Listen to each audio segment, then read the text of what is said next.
Hello, today we're going to learn how to make a meme or graphic using the app called Adobe Express. I love this app and it's very easy to use. When you first log in, and by the way, you can get a free account or you can get a paid subscription as well. When you first log in, you will see these great, incredible, in my opinion, templates to choose from.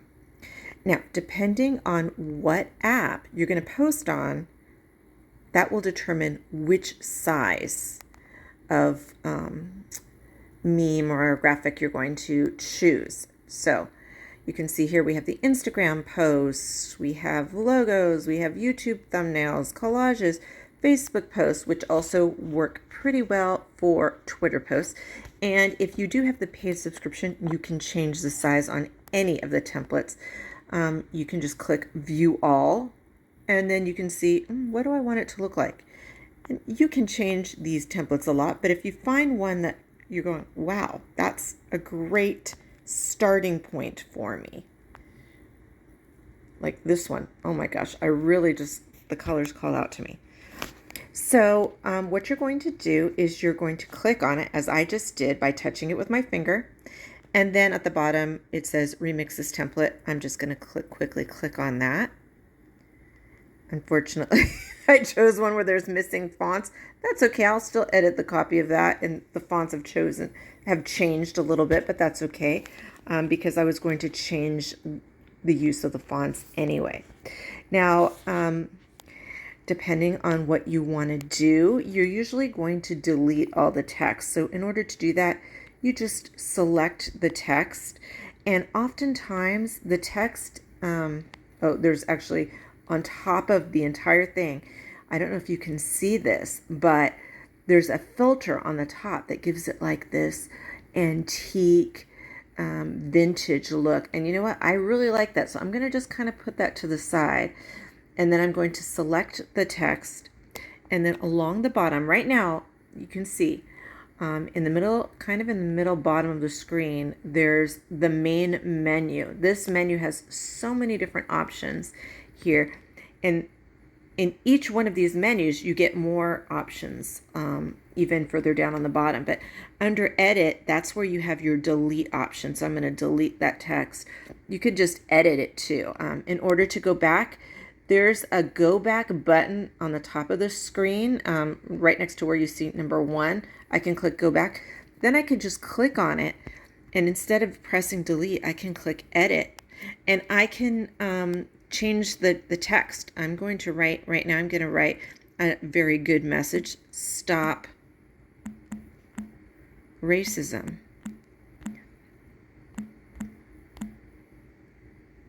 And then I click on the check in the top right. I click on that check mark in the top right corner. I'm going to delete some of this other subtext here. I'm going to delete it. Open daily. We don't need that. Whoops. Accidentally pressed edit instead of delete. Just clicking on the text boxes and clicking the word delete. I'm going to click that. Click delete. I'm going to leave that last one there because I might need some small stuff there. Okay, stop racism. Here you see we have a little, oops, that's the little swirly thing. Let's see if I can, okay, this right here. I'm going to just move this section right over here out of the way because I want to make this stop racism much bigger here. I'm going to move these little guys also over here. Kind of like them, they're so retro. And I'm just clicking them and dragging them. Now the other thing that you can do, and wait, I'm going to actually click done, is you see how that's like nicely positioned together, and it was probably better positioned before. Another thing that you can do is you can click it and then you can click select multiple. So you can click it and then you can click on the other one. Well, it's kind of, wait, I'm going to click on, you can click multiple, and you can group things together by clicking group. You can press done. that's kind of a little bit more of an advanced feature. You don't really have to worry about too much, but sometimes you want to keep things together and you can select multiple and group things together. Okay, I'm going to show you how to change the font. There's a menu right there that says font. Very easily, you can just change the font to whatever font strikes your fancy here. They have very many fonts, and you can even add your own fonts with a paid subscription. Okay, so you can choose which one you like. And, different fonts have, different spacing and things like that you have to contend with. Some can be spaced very closely together and some not so much. If you click on this menu and you just press down your finger and you slide your finger along, you drag your finger along the menu, you'll see spacing is the very last one. And you can make things a little bit closer together or a little bit further apart by toggling the little select button under letter or line, where you can make the words farther apart, the letters farther apart, and the lines farther apart. That's pretty nice. You can change the effects on the font. I clicked on the effect menu, and you can have an outline, and you can even use the settings, international settings symbol, which is down below, and change the line thickness. Ooh, okay, you can change the line thickness.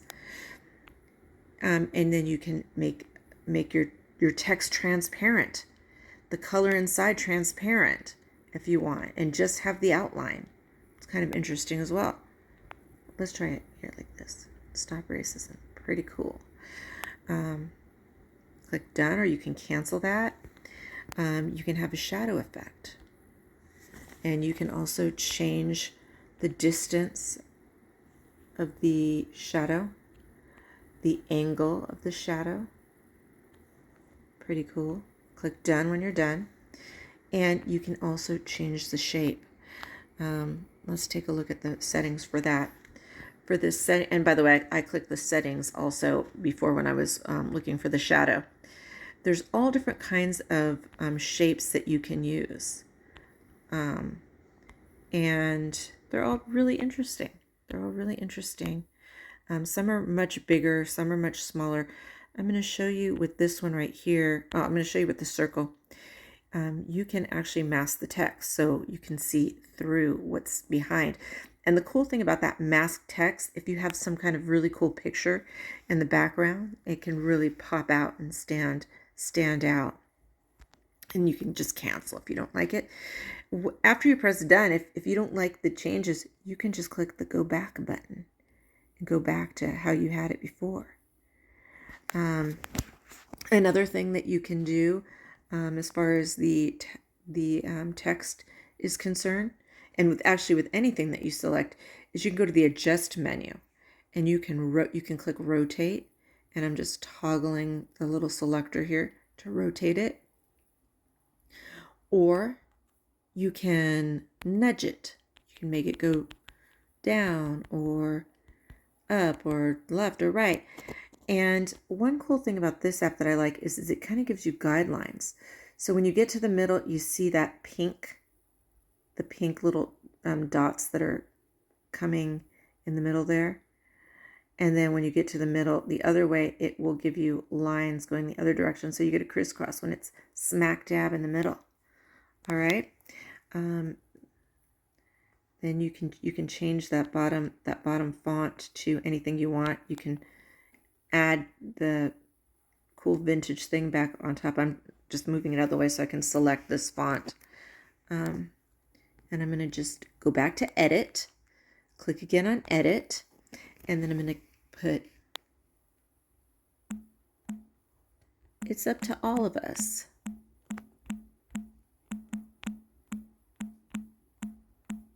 To speak out.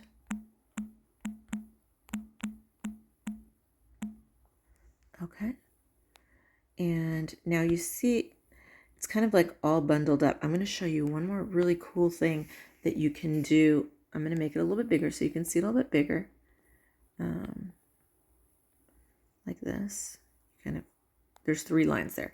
But the reason why I'm making it 3 lines is because I want you to see this. there's different alignments you can use. And one of my favorites is magic, where you can make it so that it's exactly the same size. Oh, look, there's 4 right there. But here I can make it 3 lines. And it makes it so that it's magically exactly the same size.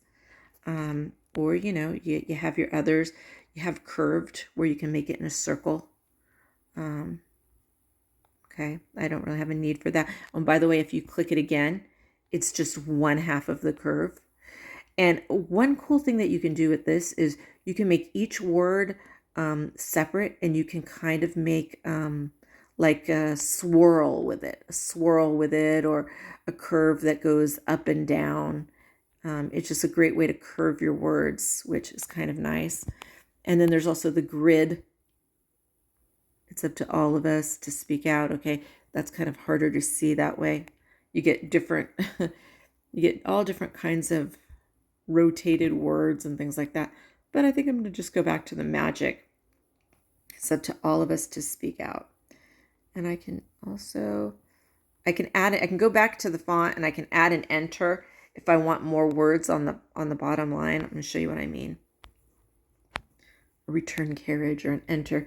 I can go here and I can put, if I want the words more evenly spaced, I can make it like that. It's up to all of us to speak out. And I see here, I'm going to go back to spacing to review that. I'm going to make just a little bit further apart. Then I'm going to center it.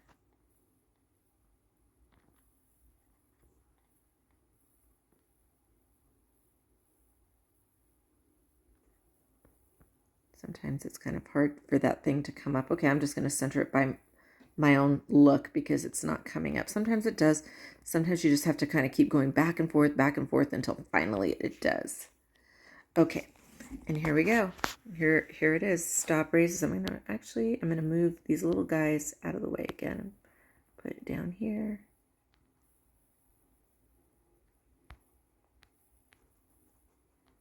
Got that little guy.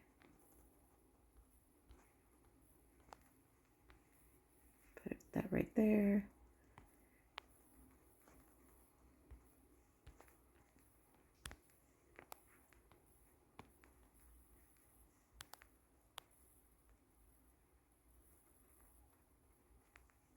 Back there.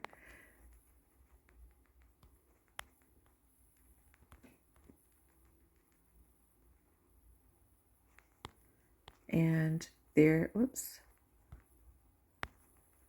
And there you have it. There's your meme.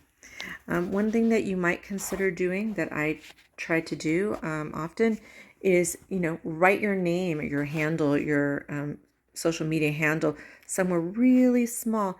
And sometimes when I do that, I'm going to go back to the text here. I take my text and I go to opacity here, and I'll make my Twitter handle very small, which you can also affect by the size here. Size. I'll make it very small and very opaque so that it, most people aren't really looking at my name, but just so that it's on there somewhere. So if someone's really looking for it, they can see it. And then again, I'm going to go back.